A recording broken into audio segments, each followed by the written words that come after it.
Good morning student. आज आपका start होने जा रहा है क्लास 10 के बायोलॉजी का पहला चैप्टर जैव प्रक्रम लाइफ प्रोसेस का लेक्चर नंबर 2। जैव प्रक्रम होता क्या है? बॉडी में होने वाली वे सभी क्रियाएं जो जीवन के संतुलित संचालन के लिए आवश्यक होता है जैव प्रक्रम कहलाता है। जैसे पोषण हो गया, पाचन हो गया, श्वसन हो गया, उत्सर्जन हो गया, etc।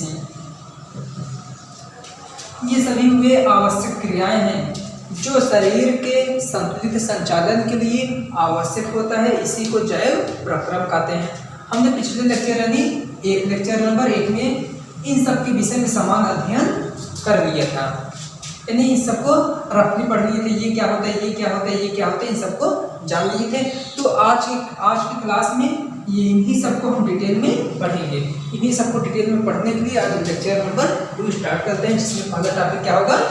पोषण यानी न्यूट्रिशन।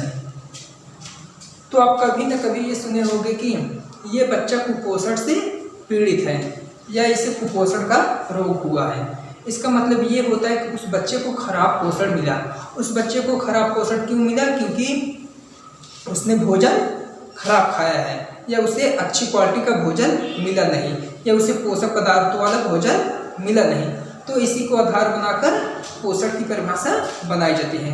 तो देखिए, भोजन के पाचन के पश्चात उसमें उपस्थित पोषक पदार्थों का उपयोग शरीर के वृद्धि तथा विकास के लिए करना ही पोषण कहलाता है। क्लियर? भोजन के पाचन के पश्चात उसमें उपस्थित पोषक पदार्थों का उपयोग शरीर के वृद्धि तथा विकास के लिए करना ही क्या कहलाता है? पोषण कहलाता है। तो ये पोषक पदार्थ होते क्या है? ये पोषक पदार्थ होते क्या है, जिसे इंग्लिश में क्या कहते हैं? न्यूट्रिएंट्स। तो इसे पढ़ते हैं।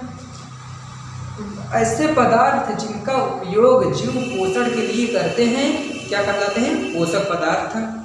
ऐसे पदार्थ जिनका उपयोग जीव पोषण के लिए करते हैं पोषक पदार्थ कहलाते हैं। क्लियर? तो देखते हैं, जैसे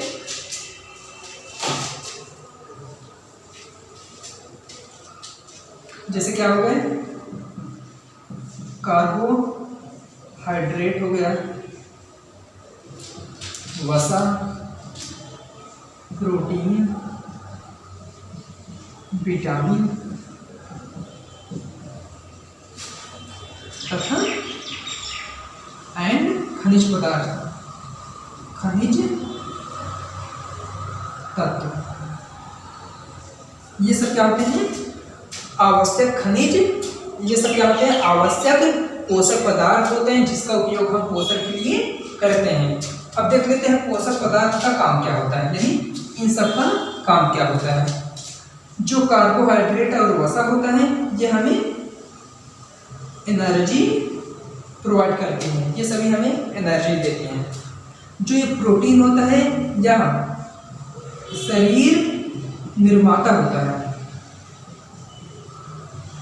शरीर निर्माता होते हैं, यानी यह शरीर का निर्माण करता है। कहीं टूट गया है तो उसे बनाएगा, शरीर में नए नए मसल्स बनाएगा जिससे शरीर हष्ट पुष्ट होगा आदि। यानी जिसके अंदर मसल्स यानी मांस कम रहता है या प्रोटीन कम रहता है, उसके शरीर वृद्धि तथा विकास उतने अच्छे से नहीं कर पाते, क्योंकि उसके अंदर मांस कम रहता है यानी प्रोटीन कम रहता है। उसके बाद आते हैं ये प्रोटीन तथा खनिज तत्व। ये क्या करते हैं? ये शारीरिक क्रियाओं के संतुलित संचालन तथा शरीर के वृद्धि व विकास में सहायक होते हैं।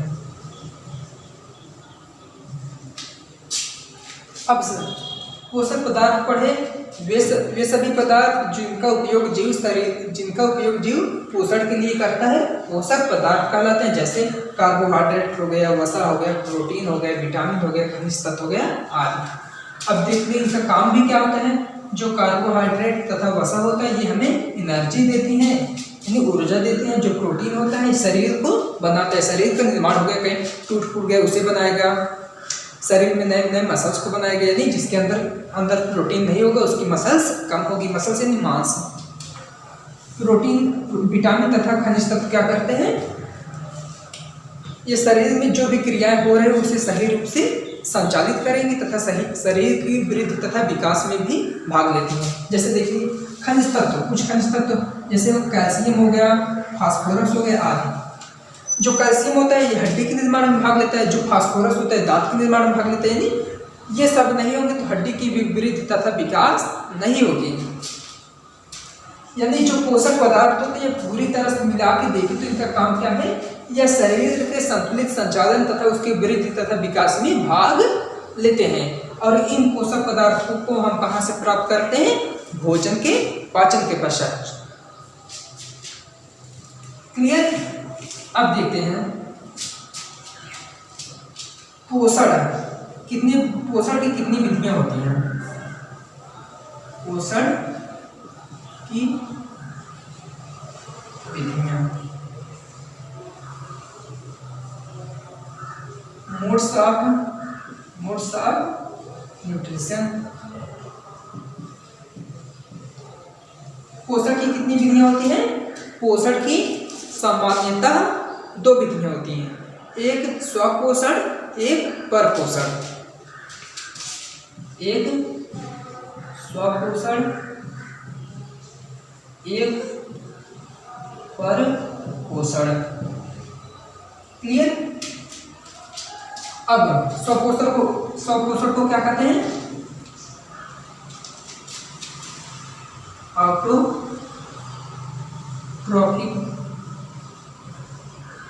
न्यूट्रिशन। परपोषण को क्या कहते हैं, हेटेरोट्रॉफिक न्यूट्रिशन। क्लियर।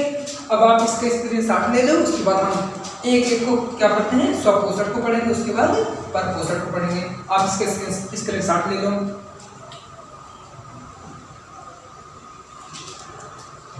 ठीक।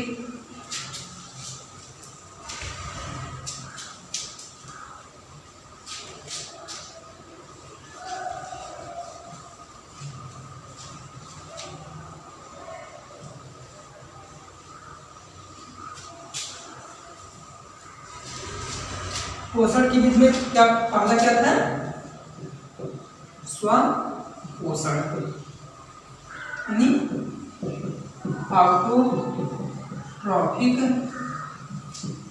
न्यूट्रिशन।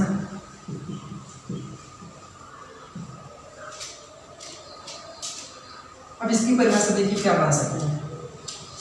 पोषण की वह विधि, देखिए स्व मतलब क्या होता है, स्व मतलब स्वयं, पोषण मतलब पोषण। पोषण की वह विधि जिसमें जीव अपना भोजन अथवा अपना पोषण स्वयं बनाता है क्या कहलाता है, स्वपोषण।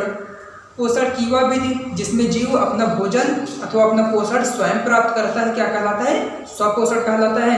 और स्वपोषण की विधि जिसमें पाई जाती है स्वपोषी जीव कहलाता है। स्वपोषण किसमें होगा, स्वपोषी जीव में। और ये स्वपोषी जीव स्वपोषण किसके माध्यम से करेगा, स्वपोषण किसके माध्यम से करेगा, प्रकाश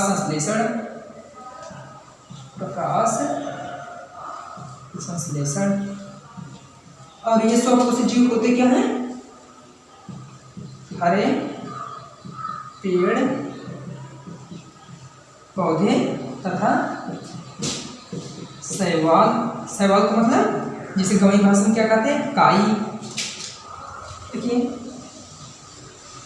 स्वपोषण का मतलब स्व पोषण दो शब्द से मिलकर बना है। स्व का मतलब स्वयं, पोषण का मतलब पोषण। यानी इसकी परिभाषा क्या बनी? पोषण की वह विधि जिसमें जीव अपना पोषण अथवा अपना भोजन स्वयं प्राप्त करता है अथवा स्वयं बनाता है, क्या कहलाता है? स्वपोषण कहलाता है। और स्वपोषण की क्षमता जिस जीव में पाई जाती है स्वपोषी जीव कहलाता है। जैसे हरे पेड़ पौधे तथा शैवाल यानी काई। अब जो स्वपोषी जीव होते हैं यह स्वपोषण प्रकाश संश्लेषण द्वारा करते हैं। अब देखते हैं प्रकाश संश्लेषण होता क्या है। प्रकाश संश्लेषण, इसकी इंग्लिश क्या होगी? फोटोट्रॉपिज्म।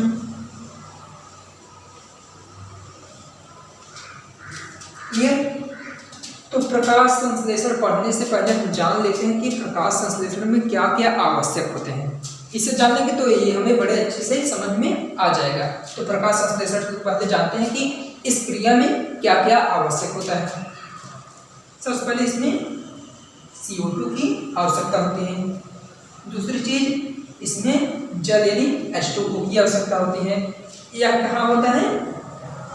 पत्तियों पर होता है। पत्तियों पर, पत्तियों में उपस्थित क्लोरोफिल में होता है। क्लोरोफिल में होता है। क्लियर? प्रकाश संश्लेषण के लिए क्या क्या आवश्यक होते हैं? CO2 आवश्यक होता है, जल आवश्यक होता है तथा पत्तियों में उपस्थित क्लोरोफिल में होता है। अब किसकी आवश्यकता पड़ेगी? CO2 की, जल की और पत्तियों की। चूंकि प्रकाश संश्लेषण कहाँ होता है? हरे पेड़ पौधों में होता है, तो हरे पेड़ पौधों में निश्चित है पत्तियां होगी ही। यानी यह एक चीज हमारा अभी फिनिश हुआ। अब दूसरी चीज क्या आती है? जल यानी H2O तथा CO2 पौधे को कहाँ से मिलता है? क्लियर? ध्यान देने से हम ये एक पत्ती बनाए,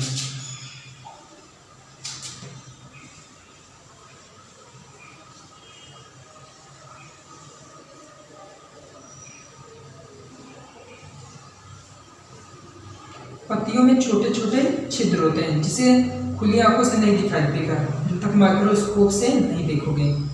इन छोटे छोटे छिद्रों को ही क्या कहते हैं? रंध्र कहते हैं। और इंग्लिश में स्टोमेटा कहते हैं। क्लियर? अब इन्हीं रंध्रों के माध्यम से पत्तियों में CO2 जाता है और कहाँ से? वातावरण से। इन्हीं रंध्रों के पत्तियों में छोटे छोटे छिद्र पाए जाते हैं जिसे रंध्र कहते हैं। इन्हीं रंध्रों के माध्यम से वातावरण का CO2 इसमें पत्तियों में जाता है जहाँ पर प्रकाश संश्लेषण होनी है। अब बात आती है जल कहाँ से पौधे पाते हैं। मान लीजिए कि क्या बन गया? हमारा पौधा हो गया, पौधे में ये पत्तियां लगी हैं। अब पौधा है तो इसमें क्या होगा? जड़ भी होगा। जड़ कहाँ होगा? मिट्टी में। मिट्टी में पानी होता है तो जड़ द्वारा पौधे में पत्तियों में क्या पहुंच जाएगा? जल H2O पहुंच गया। अब देखिए प्रकाश संश्लेषण के लिए पत्ती आवश्यक थी या पत्तियों में उपस्थित क्लोरोफिल आवश्यक था जो पत्तियों में मिल गया, और जल भी जड़ द्वारा मिल गया और रंध्रों के माध्यम से CO2 मिल गए। तो अब देखिए प्रकाश संश्लेषण हो गया। अब प्रकाश संश्लेषण हो गया नहीं कि अब प्रकाश संश्लेषण होना आवश्यक है। अब एक बात और आती है कि चूंकि नाम ही क्या है? प्रकाश संश्लेषण, यानी इसमें प्रकाश की आवश्यकता होगी। प्रकाश की आवश्यकता होगी, वह प्रकाश कहाँ से मिलेगा? सूर्य का प्रकाश। यानी एक चीज और आवश्यक होता है, सूर्य का प्रकाश।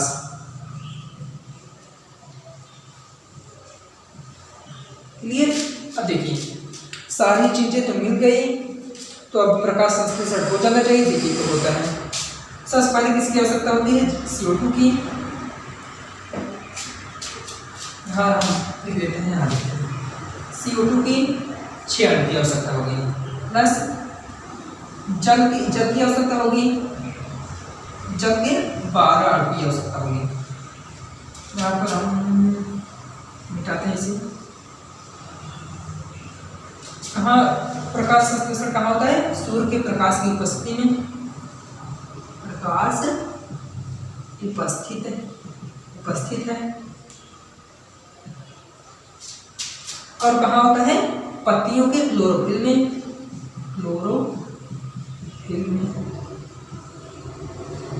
प्रकाश संश्लेषण द्वारा क्या बनता है? पौधे अपना भोजन बनाते हैं अथवा अपना पोषण बनाते हैं। तो यहाँ पर क्या बनेगा?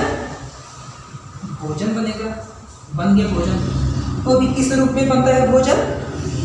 ग्लूकोज के रूप में, C6H12O6। प्रकाश संश्लेषण द्वारा क्या बनता है? भोजन बनता है। वो भी किस रूप में? ग्लूकोज के रूप में। ये किसका सूत्र है? ग्लूकोज का। ग्लूकोज। इसके अलावा क्या बनता है? 6O2 बनता है और 6H2O बनता है। क्लियर? यही क्या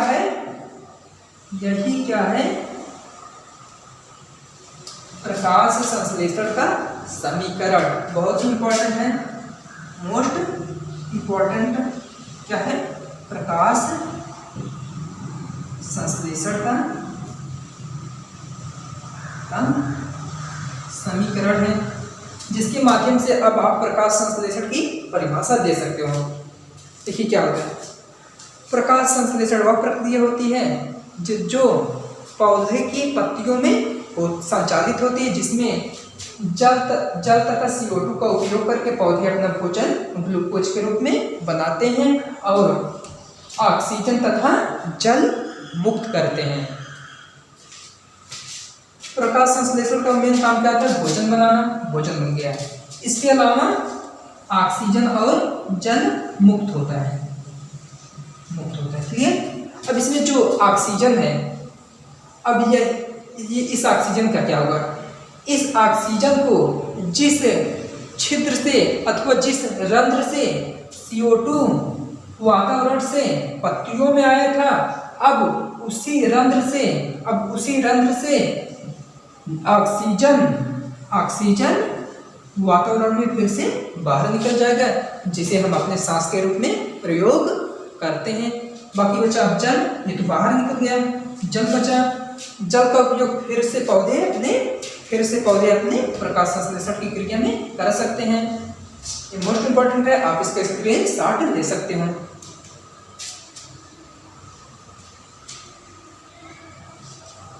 ठीक है,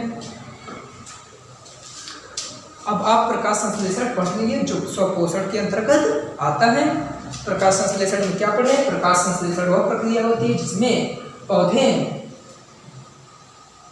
CO2 तथा जल का उपयोग करके सूर्य के प्रकाश की उपस्थिति में ग्लूकोज के रूप में अपना भोजन तैयार करते हैं और उसके साथ ऑक्सीजन तथा जल मुक्त करते हैं।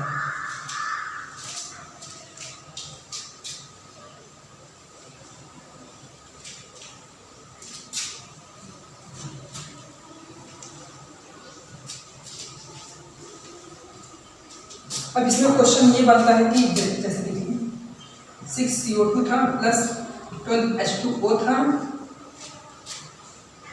यहाँ क्या बना था? Glucose 6H2 C6H12O6 plus 6O2 plus 6H2O ये बना था।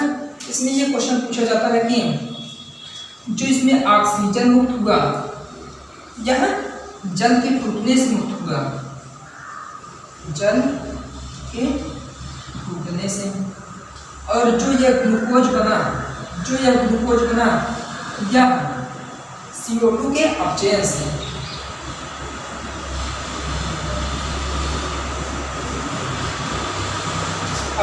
बनता है। एक क्वेश्चन है प्रकाश संश्लेषण में बहुत ज़्यादा पूछा जाता है कि प्रकाश संश्लेषण की क्रिया में जो ऑक्सीजन मुक्त होता है वो किससे बनता है? जल के टूटने से बनता है, जबकि जो प्रकाश संश्लेषण की क्रिया में भोजन के रूप में ग्लूकोज बनता है वह कहाँ से बनता है? CO2 के अपचयन से। मोस्ट इंपॉर्टेंट चीज है, इसे याद कर लीजिए या इसका स्क्रीनशॉट ले लीजिए। अब इसमें अपचयन क्या होता है? अपचयन एक प्रकार की क्रिया होती है जो आप केमिस्ट्री में पढ़ दोगे, इसमें कोई वैसी बात नहीं है। क्लियर? यहीं पर हमारा पोषण की पहली विधि स्वपोषण खत्म होती है और दूसरी विधि तो चालू होगी क्या?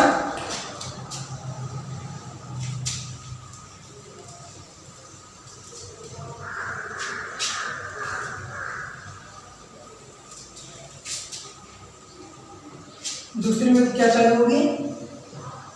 पर पोषण यानी हेटेरोट्रॉफिक न्यूट्रिशन, ये हमारे स्टार्ट होगा। इसे पढ़ने से पहले एनसीईआरटी में एक चीज और दिए गए, उससे पढ़ लेते हैं। वो क्या है? रंध्र। पहले से रंध्र पढ़ लेंगे क्योंकि एनसीईआरटी में दे दिए गए, उसके बाद इसे डिटेल में पढ़ेंगे।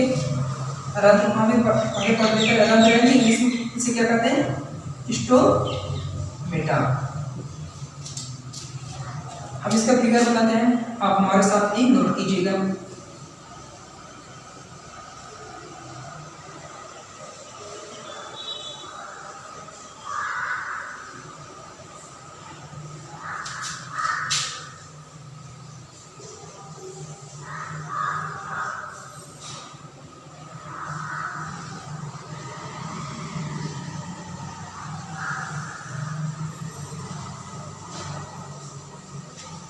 ये हमारे दो प्रकार के रंध्र हैं।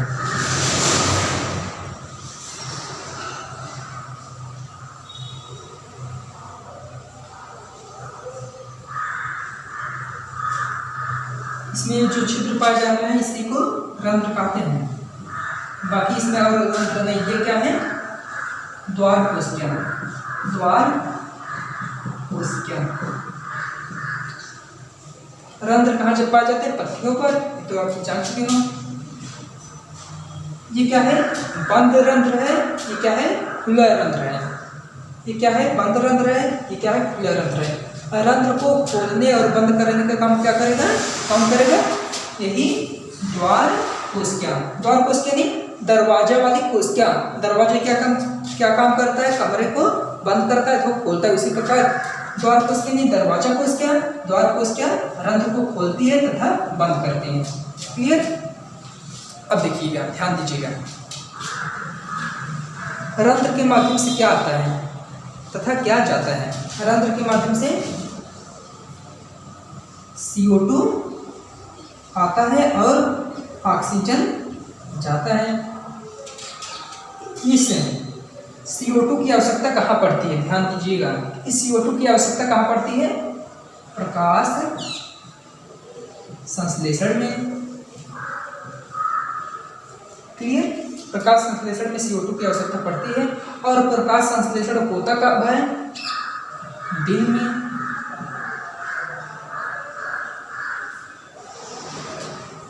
प्रकाश CO2 रंध्र में जाता है और क्यों जाता है? प्रकाश संश्लेषण के लिए। प्रकाश संश्लेषण कब होता है? दिन में। अब देखिए, ध्यान दीजिए। और प्रकाश संश्लेषण के बाद ऑक्सीजन मुक्त होता है, तो ऑक्सीजन निकल गया। प्रकाश संश्लेषण दिन में होता है। दिन में होगा तो क्या जाएगा? CO2 जाएगा। यानी दिन में ही रंध्र खुले होते हैं। दिन में रंध्र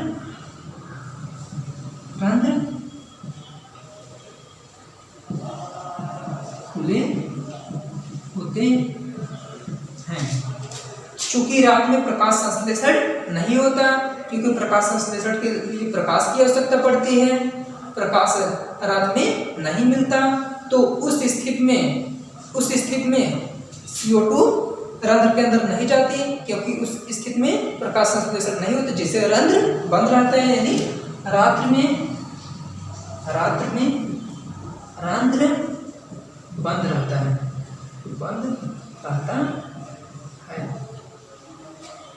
क्लियर? अब देखते हैं।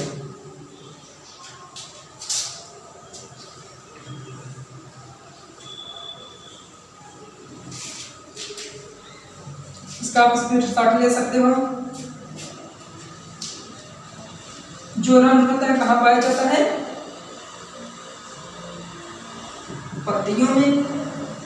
और पत्तियां कहाँ पाई जाती है? पौधे में। पौधा में, या और ये पौधा कितने प्रकार के होते हैं? 2 प्रकार के।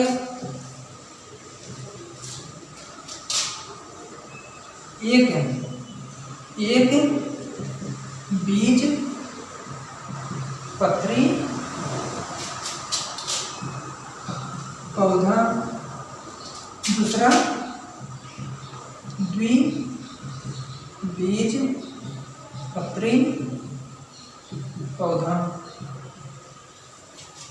जो एक बीज पत्री पौधा होता है, इनके बीज में केवल एक पत्र पाए जाएंगे, केवल एक दाल पाए जाएंगे। जैसे क्या होता है?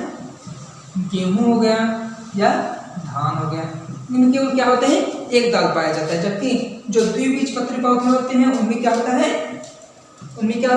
2 दाल पाए जाते हैं। जैसे वो क्या हो गया? चना हो गया, मटर हो गया, अरहर हो गया, अरहर आदि। क्लियर? अब रंध्र कहाँ पाया जाता है? पत्तियों में पाया जाता है। पत्ती कहाँ होती है? पौधे में। और पौधा कितने प्रकार का होता है? 2 प्रकार का, एक बीजपत्री पौधा, एक द्विबीजपत्री पौधा। इसको बताने का मतलब ये था कि रंध्र कैसे पत्तियों में पाए जाते हैं। जो एक बीजपत्री पौधे, अब देखिए मान लीजिए कोई पत्ती है यहाँ पर,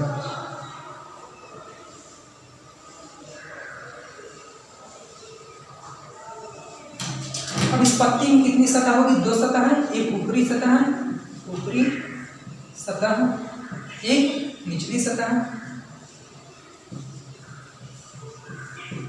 जैसे देखिए इस हाथ को मान लीजिए पत्ती है, इसमें 2 सतह पाई जाएगी, एक ऊपरी सतह, एक निचली सतह। जो एक बीज पत्री पौधे होते हैं उनमें जो रंध्र होते हैं केवल निचली सतह पर पाए जाते हैं। जबकि जो 2 बीज पत्री पौधे होते हैं, जबकि जो 2 बीज पत्री पौधे होते हैं उनके में रंध्र ऊपरी तथा निचली दोनों सतह पर पाई जाती हैं। अब आपसे कोई ये पूछे कि एक बीज पत्री पौधों में रंध्र किस सतह पर पाए जाते हैं, आप बताओगे केवल निचली सतह पर, जबकि 2 बीज पत्री पौधे में दोनों सतह पर। ठीक है, हमारा रंध्र भी मिस हुआ। रंध्र क्या होते हैं? पत्तियों में उपस्थित हुए छोटे से छोटे छिद्र जिनके माध्यम से CO2 पत्तियों में आता है तथा ऑक्सीजन जाता है, उसे रंध्र कहते हैं। इससे पढ़ चुके। जो एक बीजपत्री तथा द्विबीजपत्री पौधे में ये किस प्रकार पाए जाते हैं, इसे भी पढ़ लिए। अब हमें क्या पढ़ना है? परपोषण। लेकिन हमारा आज का क्लास इसी पर एंड होता है। नेक्स्ट क्लास नेक्स्ट दिन।